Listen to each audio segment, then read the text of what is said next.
Student দেখো আজকে একটা ট্রিগোনোমেট্রিক্যাল ফাংশন প্রুফ নিয়ে এসেছি। এটা হচ্ছে ক্লাস 11-এর।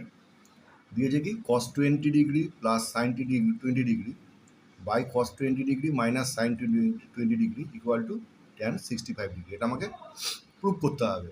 তো কী করে প্রুফ করবো? তাহলে লেফট হ্যান্ড সাইড আগে লিখে নিই। লেফট হ্যান্ড সাইড তাহলে cos 20 plus sine 20 by cos 20 degree minus sine 20 degree লিখলাম। এবার একটা কাজ করি, আমি ওপর নিচ দুটোকেই cos 20 ডিগ্রি দিয়ে ডিভাইড করে দিই, মানে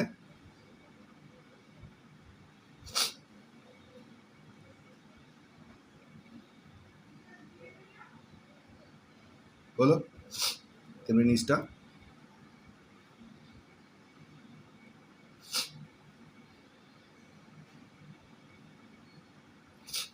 ঠিক আছে।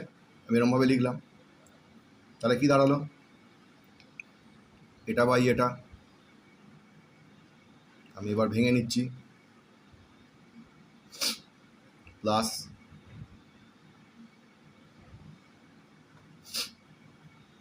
ওকে নিচটাও ভেঙে নিই,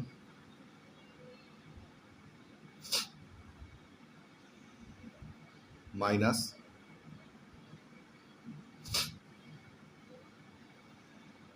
ঠিক আছে। তাহলে দেখো ব্যাপারটা আমার কি দাঁড়ালো, cos 20 by cos 20 1 plus sine 20 by cos 20 tan 20 cos 20 by cos 20 1 minus sine 20 by cos 20। ঠিক আছে, ব্যাপারটা বোঝা গেল। এবার দেখো এখন এই যে ওয়ানটাকে আমি কীরকম লিখতে পারি, tan পাই বাই 4 প্লাস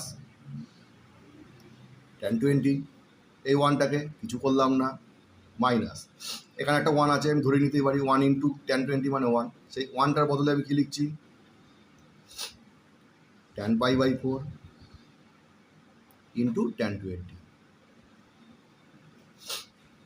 ওকে, তাহলে এই যে ব্যাপারটা tan pi by 4 plus tan 20 1 minus tan pi by 4 tan 20, এটা মানে কি tan of pi by 4 plus